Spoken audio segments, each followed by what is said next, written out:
Commerce Minister Piyush Goyal is hit out at the e-commerce giant Amazon a day after Jeff Bezos, the Amazon boss, said Amazon would invest $1 billion in India in the next 5 years to enable small and medium businesses to get online.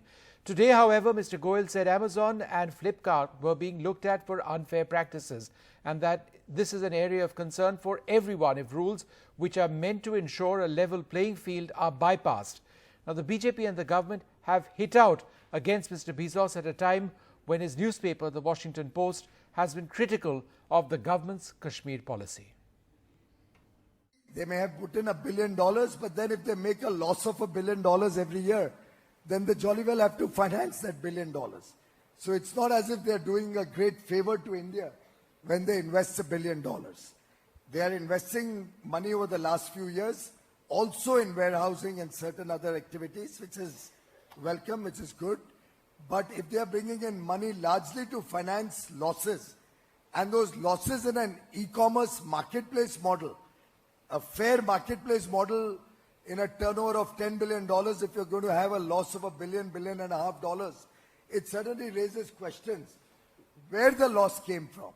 How can a marketplace make such a big loss unless they're indulging in predatory pricing or some unfair trade practices? These are real questions which will need answers, and I'm sure the authorities who are looking at it will seek those answers, and I'm sure the e-commerce companies will have their say on that. Well, perhaps lots of questions do need to be answered, but what do statements in public like that actually send in an environment where India is seeking more foreign trade, seeking to bring in other companies into our country at a time when the economy is not doing terribly well? Sanket Upadhyay joins us. Sanket, the timing of these remarks also interesting. The Washington Post has been squarely against India's Kashmir policy. They've raised questions on our democracy. Amazon, of course, owns the Washington Post. So these remarks by the BJP and its leaders come at an interesting time.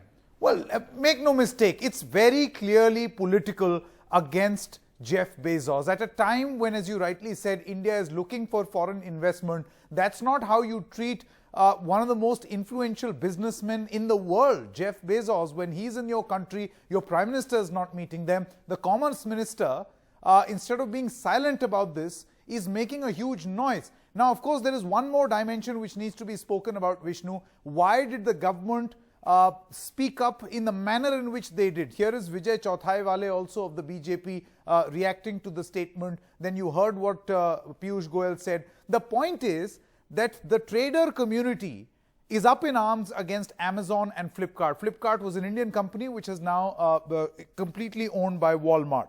There is a case against them on having exclusive packs with suppliers and deep discounting, preferential listings, links to preferred sellers, sellers asked to fund part of big sale discounts. A bulk of these traders, and now this is the most significant point, are voters in the national capital, and the national capital is going into elections. So this is the complete chronology which needs to be understood.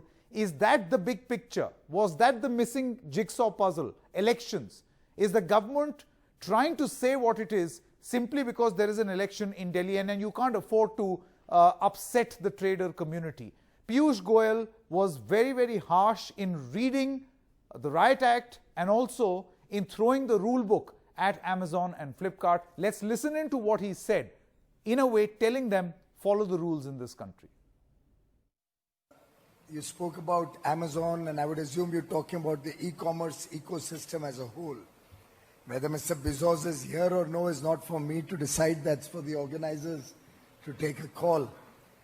But the reality is that very recently I read that the Competition Commission of India, based on their preliminary findings, has already initiated an inquiry into the business practices of Amazon.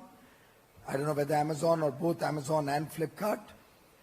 And that is certainly an area of concern for every Indian.